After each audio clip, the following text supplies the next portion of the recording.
आदर्श शिक्षण संस्थान जोधपुर द्वारा संचालित ऑनलाइन शिक्षण में आपका हार्दिक स्वागत एवं अभिनंदन। Please like and subscribe this channel. नमस्कार साथियों। जय श्री कृष्ण। आज अपन कक्षा 9वीं के विज्ञान विषय के अध्याय 3 परमाणु तथा अणु का भाग 10 लेकर आए हैं। आज हमारा टॉपिक है मोल संकल्पना।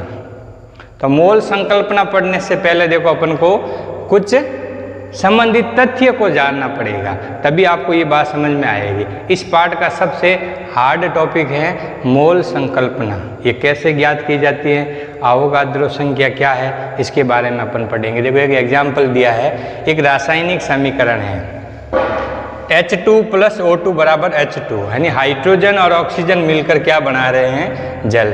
तो इसमें देखो क्या है, 2 पॉइंट अपन को सामने आ रहे हैं। हाइड्रोजन के 2 अणु और ऑक्सीजन का 1 अणु मिलकर जल का 2 अणु निर्मित कर रहा है। देखो यहाँ जल के 2 अणु निर्मित हो रहे हैं। इसी प्रकार से हाइड्रोजन अणु के 4 U, यानी हाइड्रोजन का परमाणु द्रव्यमान 1 U होता है, तो 1 × 2 बराबर कितने हो गए, 2 × 2 बराबर कितने हो गए, 4 U। तो हाइड्रोजन के 4 अणु और ऑक्सीजन के 32 U के साथ में ये संयोग करके 36 U जल निर्मित कर रहा है, ठीक है ना। इसी प्रकार से अपन को उपरोक्त समीकरण से हम किसी पदार्थ की मात्रा और उसके द्रव्यमान और उसके परमाणु की संख्या से अभिलक्षित कर सकते हैं। इस हेतु उनके द्रव्यमानों की मात्राओं का ज्ञान करने हेतु एक मोल अवधारणा विकसित की गई। अब देखो इस समीकरण से अपन को परमाणुओं की संख्या और उसके द्रव्यमानों की संख्या का ज्ञान हो रहा है, और इस हेतु अपन को इसके द्रव्यमानों की मात्राओं का ज्ञान करने के लिए एक नई पद्धति लाई गई। उसका नाम क्या था, मोल संकल्पना। अभी आगे अपन पढ़ेंगे मोल संकल्पना किसने दी। अब ये क्या है, ये संख्या 1 मोल में इसका मान दे रखा है। 1 मोल में 6.02214076 × 10⁻23 तात्विक कणों होते हैं। ये संख्या अवोगाद्रो स्थिरांक का नियत संख्यात्मक मान होता है और उसे प्रति मोल इकाई के रूप में व्यक्त किया जाता है, जिसे हम अवोगाद्रो संख्या के रूप में व्यक्त करते हैं। मतलब क्या हुआ, 1 मोल का मान 6.022 × 10⁻23 माना जाएगा। संख्यात्मक रूप से 1 मोल का मान इसके बराबर होगा। जैसे अभी अपने पढ़ा ना, H2 + O2 = H2O, तो H2O 1 मोल कहलाएगा, जल का 1 मोल। अब उसमें परमाणु और परमाणुओं का समूह सभी चीजें आएगी। अब देखो तीसरा पॉइंट क्या कहता है, किसी निकाय के पदार्थ की मात्रा यानी उसका प्रतीक निर्देशित तात्विक कणों की संख्या का माप होता है।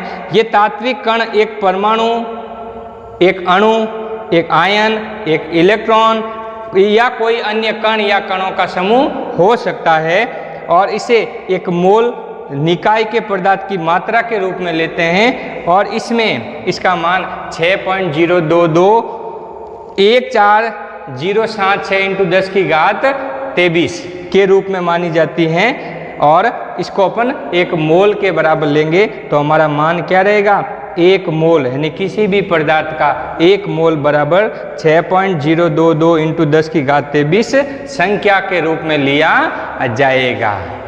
हम अब देखते हैं कि जैसे जिस प्रकार से हमने यहाँ पर पढ़ा था, 1 मोल किसी पदार्थ का द्रव्यमान बराबर 6.022 × 10⁻23 1 मोल के बराबर इसका मान लिया जाएगा। उसी प्रकार से जैसे अपन देखते हैं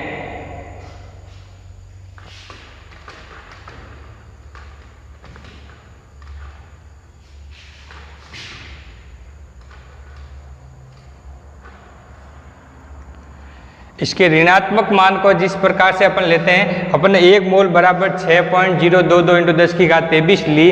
उस देखो ये मान किसके बराबर होता है, देखो जैसे 1 दर्जन बराबर 12 होते हैं, यानी 1 दर्जन में 12 वस्तुएं होती है, और 1 ग्रूस में 144 के बराबर लेते हैं। तो अपन 1 मोल किसी अणु, परमाणु, कण, आयन, इलेक्ट्रॉन या कणों के समूह को 1 मोल के बराबर लेंगे।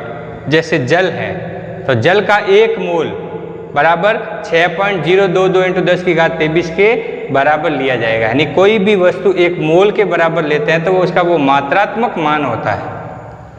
चौथा पॉइंट हमारा कहता है किसी पदार्थ के एक मोल का द्रव्यमान उसके सापेक्ष परमाणु एवं अणु द्रव्यमान के ग्राम में भार के बराबर लिया जाएगा। अब उसको ग्राम में लेंगे तो वो क्या बनेगा, किसी तत्व के परमाणुओं के एक मोल का द्रव्यमान जिसको एक मोलर द्रव्यमान कहते हैं, हमें उसी संख्यात्मक मान में लेना पड़ेगा, परंतु इकाई को U से अपन G में परिवर्तित कर देंगे। देखो जैसे लिखा है हाइड्रोजन का परमाणु द्रव्यमान 1 U होता है, तो अपन इसका ग्राम में बदलेंगे तो हाइड्रोजन का ग्राम परमाणु द्रव्यमान हो जाएगा 1 ग्राम।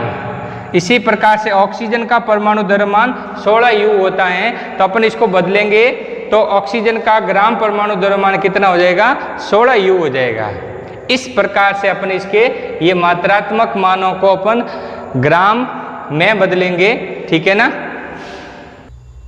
अब अपन देखो एक उदाहरण लेते हैं, जल का मोलर द्रव्यमान, ठीक है ना।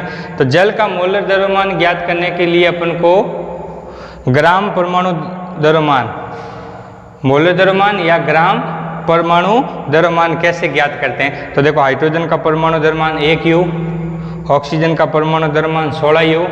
तो देखो जल में H2O, हाइड्रोजन 2 बार आया और ऑक्सीजन 1 बार, तो 1 U इंटू 2, 16 U इंटू 1, तो 1 U इंटू 2 बराबर 2 U और 16 U इंटू 1 बराबर 16 U, तो कितना आ गए 18 U। ये 18 U इसका परमाणु द्रव्यमान आया है।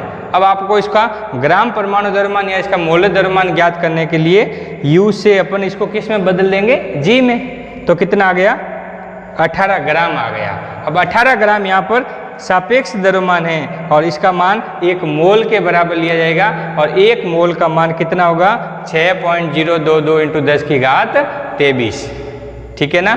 और अपन एक सूचना को और देते हैं कि मोल शब्द की उत्पत्ति या मोल शब्द का प्रतिपादन सर्वप्रथम ओस्टवाल्ट ने किया।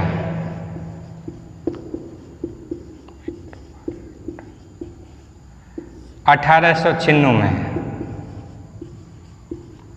इस शब्द की उत्पत्ति, मोल शब्द की उत्पत्ति सर्वप्रथम लैटिन शब्द से हुआ है। लैटिन शब्द है एक मोल्स, जिसका अर्थ होता है ढेरी या कणों का ढेर। बहुत सारे कणों का जो समूह होता है वो क्या कहलाता है, मोल कहलाता है। और ये शब्द सबसे पहले प्रतिपादन किसने किया, ओस्टवाल्ट ने किया 1896 में, ठीक है ना, इस शब्द के बारे में। तो आज अपन मोल के बारे में पढ़ रहे थे, अपने 5 बिंदुओं के रूप में इसकी विस्तृत जानकारी प्राप्त की। कल अपन अगले वीडियो में इसके उदाहरण पढ़ेंगे कि मोल संकल्पना के लिए या मोल ज्ञात करने के लिए आपको किस प्रकार के उदाहरण मिलेंगे। धन्यवाद ये वीडियो देखने के लिए।